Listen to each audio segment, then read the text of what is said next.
ಮೇಷರಾಶಿಯವರೇ, ಜನರು ನಿಮ್ಮನ್ನು ನೋಡಿದಾಗ ನೀವು ತುಂಬಾ ಅಹಂಕಾರಿ, ಕೋಪಿಷ್ಟ ಮತ್ತು ಯಾರಿಗೂ ಬಗ್ಗದ ಗಟ್ಟಿಗರು ಅಂದಿಕೊಳ್ಳುತ್ತಾರೆ. ಆದರೆ ಅವರಿಗೆ ನಿಮ್ಮ ಅಸಲಿ ಮುಖ ಗೊತ್ತಿಲ್ಲ. ನೀವು ನೋಡಲು ಎಷ್ಟು ಗಟ್ಟಿಯಾಗಿರುತ್ತೀರೋ ಒಳಗಿನಿಂದ ಅಷ್ಟೇ ಮೃದು ಹೃದಯದವರು.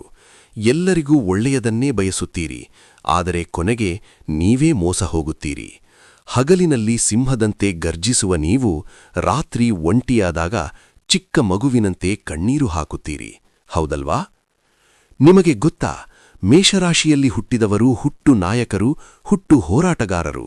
ಆದರೆ 90% ಮೇಷರಾಶಿಯವರು ತಮ್ಮ ಜೀವನದಲ್ಲಿ ಎಲ್ಲಿರಬೇಕಿತ್ತೋ, ಯಾವ ಎತ್ತರದಲ್ಲಿ ಇರಬೇಕಿತ್ತೋ ಅಲ್ಲಿರುವುದಿಲ್ಲ. ಇದಕ್ಕೆ ಕಾರಣ ನಿಮ್ಮ ಜಾತಕ ದೋಷವೋ ಅಥವಾ ನಿಮ್ಮ ಅದೃಷ್ಟವೋ ಅಲ್ಲ, ಬದಲಾಗಿ ನೀವು ಪ್ರತಿದಿನ ಮಾಡುವ ಆ ಒಂದು ಸಣ್ಣ ತಪ್ಪು. ಆ ತಪ್ಪು ಯಾವುದು? ಅದನ್ನು ಸರಿಪಡಿಸಿಕೊಂಡರೆ ನಿಮ್ಮ ಜೀವನ ಹೇಗೆ ರಾತ್ರೋರಾತ್ರಿ ಅದ್ಭುತವಾಗಿ ಬದಲಾಗುತ್ತದೆ ಎಂಬುದನ್ನು ನಾನು ಈ ವಿಡಿಯೋದ ಕೊನೆಯಲ್ಲಿ ಹೇಳ್ತೀನಿ. ದಯವಿಟ್ಟು ವಿಡಿಯೋವನ್ನು ಸ್ಕಿಪ್ ಮಾಡದೆ ಕೊನೆಯವರೆಗೂ ನೋಡಿ. ನಮಸ್ಕಾರ ಸ್ನೇಹಿತರೆ, ನಮ್ಮ ಚಾನಲ್ಗೆ ಸ್ವಾಗತ. ನೀವಿನ್ನೂ ಸಬ್ಸ್ಕ್ರೈಬ್ ಮಾಡಿಲ್ಲ ಅಂದ್ರೆ ಈಗಲೇ ಮಾಡಿ ಮತ್ತು ಕಾಮೆಂಟ್ ಬಾಕ್ಸ್ನಲ್ಲಿ ಜೈ ಬಜರಂಗಬಲಿ ಅಥವಾ ನಿಮ್ಮ ಇಷ್ಟ ದೈವವನ್ನು ನೆನೆದು ಕಾಮೆಂಟ್ ಮಾಡಿ. ಬನ್ನಿ, ಮೇಷರಾಶಿಯವರ ರಹಸ್ಯ ಜಗತ್ತಿನೊಳಗೆ ಕಾಲಿಡೋಣ. ಜ್ಯೋತಿಷ್ಯಶಾಸ್ತ್ರದ ಪ್ರಕಾರ ರಾಶಿಚಕ್ರದ 12 ರಾಶಿಗಳಲ್ಲಿ ಮೊದಲನೇ ಸಿಂಹಾಸನ ಏರುವುದೇ ಈ ಮೇಷರಾಶಿ. ಇದರ ಅಧಿಪತಿ ಮಂಗಳ, ಅಂದರೆ ನವಗ್ರಹಗಳ ಸೇನಾಪತಿ. ಮೇಷರಾಶಿಯಲ್ಲಿ 3 ಪ್ರಬಲ ನಕ್ಷತ್ರಗಳು ಬರುತ್ತವೆ. ವೇಗಕ್ಕೆ ಹೆಸರಾದ ಅಶ್ವಿನಿ, ಹೋರಾಟ ಮತ್ತು ಸೃಜನಶೀಲತೆಯ ಭರಣಿ ಮತ್ತು ನಾಯಕತ್ವದ ಗುಣವಿರುವ ಕೃತ್ತಿಕಾ ನಕ್ಷತ್ರದ ಮೊದಲ ಪಾದ. ಈ ರಾಶಿಯ ತತ್ವ ಅಗ್ನಿತತ್ವ. ನೀವು ಅಗ್ನಿತತ್ವದವರಾಗಿರುವುದರಿಂದ ಇವರಿಗೆ ಕೋಪ ಮೂಗಿನ ತುದಿಯಲ್ಲೇ ಇರುತ್ತದೆ. ನಿಮ್ಮ ಸ್ವಾಭಿಮಾನಕ್ಕೆ ಯಾರಾದರೂ ಧಕ್ಕೆ ತಂದರೆ ಅಥವಾ ಕಣ್ಣೆದುರು ಅನ್ಯಾಯವಾದರೆ ಸುಮ್ಮನೆ ಬಿಡುವ ಪ್ರಶ್ನೆಯೇ ಇಲ್ಲ. ಮುಖಕ್ಕೆ ಹೊಡೆದ ಹಾಗೆ ನೇರವಾಗಿ ಎದುರೇ ಮಾತನಾಡುವ ದಿಟ್ಟ ಗುಣ ನಿಮ್ಮದು. ಹಿಂದೆ ಒಂದು ಮುಂದೆ ಒಂದು ಮಾತನಾಡುವ ಕಪಟ ಬುದ್ಧಿ ನಿಮಗಿಲ್ಲ. ಆದರೆ ಈ ಕೋಪ ಎಲ್ಲಿಯವರೆಗೆ? ಕೇವಲ 5 ಅಥವಾ 10 ನಿಮಿಷ. ನೀರು ಹಾಕಿದ ಬೆಂಕಿಯಂತೆ ಇವರ ಕೋಪ ತಕ್ಷಣ ತಣ್ಣಗಾಗುತ್ತದೆ. ಕೋಪದಲ್ಲಿ ಬೈದರೂ ಆಮೇಲೆ ಅವರೇ ಬಂದು ಏನೋ ಕೋಪದಲ್ಲಿ ಬೈದೆ, ಬೇಜಾರ್ ಮಾಡ್ಕೋಬೇಡ ಅಂತ ಕ್ಷಮೆ ಕೇಳುವಷ್ಟು ಅಥವಾ ಅವರೇ ಬಂದು ಮಾತನಾಡುವಷ್ಟು ಮೃಗು ಮನಸ್ಸು ಮೇಷರಾಶಿಯವರದ್ದು. ಸೈಕಾಲಜಿ ಪ್ರಕಾರ ಹೇಳುವುದಾದರೆ ನೀವು ಅತಿಯಾಗಿ ಯೋಚಿಸುತ್ತೀರಿ, ಓವರ್ ಥಿಂಕಿಂಗ್. ರಾತ್ರಿ ಮಲಗುವಾಗ ಹಳೆಯ ಘಟನೆಗಳನ್ನು ನೆನಪಿಸಿಕೊಂಡು ನಾನು ಹಾಗೆ ಹೇಳಬಾರದಿತ್ತು ಅಥವಾ ಅವನಿಗೆ ನಾನು ಅಲ್ಲೇ ತಕ್ಕ ಶಾಸ್ತಿ ಮಾಡಬೇಕಿತ್ತು ಅಂತ ನಿಮ್ಮೊಳಗೆ ನೀವೇ ಒದ್ದಾಡುತ್ತೀರಿ.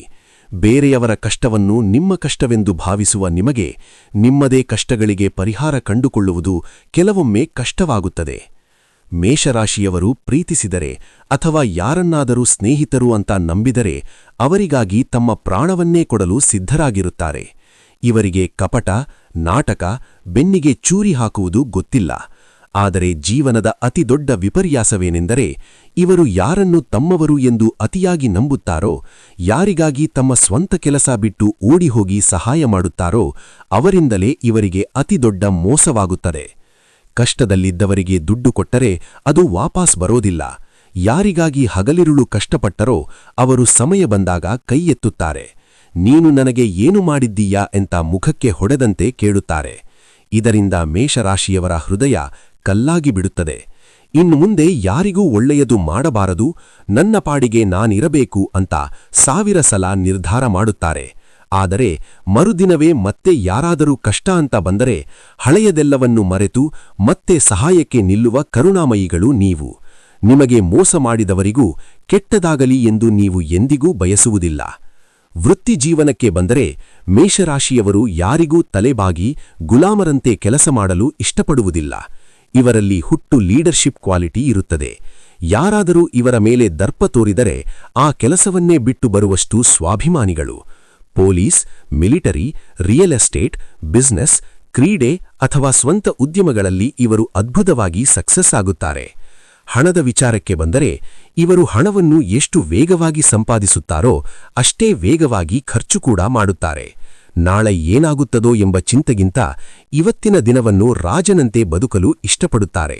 ಹಾಗಾಗಿ ಸೇವಿಂಗ್ಸ್ ಅಂದರೆ ಉಳಿತಾಯ ಮಾಡುವುದು ಇವರಿಗೆ ಸ್ವಲ್ಪ ಕಷ್ಟದ ಕೆಲಸ. ವಿಡಿಯೋ ಆರಂಭದಲ್ಲಿ ನಾನು ನಿಮಗೆ ಒಂದು ಮಾತು ಹೇಳಿದ್ದೆ. ನೀವು ಮಾಡುವ ಒಂದು ದೊಡ್ಡ ತಪ್ಪು ನಿಮ್ಮನ್ನು ಹಿಂದಕ್ಕೆಳೆಯುತ್ತಿದೆ, ನಿಮ್ಮ ಯಶಸ್ಸನ್ನು ತಡೆಯುತ್ತಿದೆ ಎಂದು. ಅದೇನು ಗೊತ್ತಾ?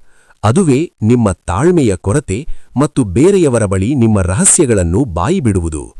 ಮೇಷರಾಶಿಯವರಿಗೆ ಎಲ್ಲವೂ ಇನ್ಸ್ಟೆಂಟ್ ಆಗಿ, ಅಂದರೆ ಈಗಲೇ ಸಿಗಬೇಕು.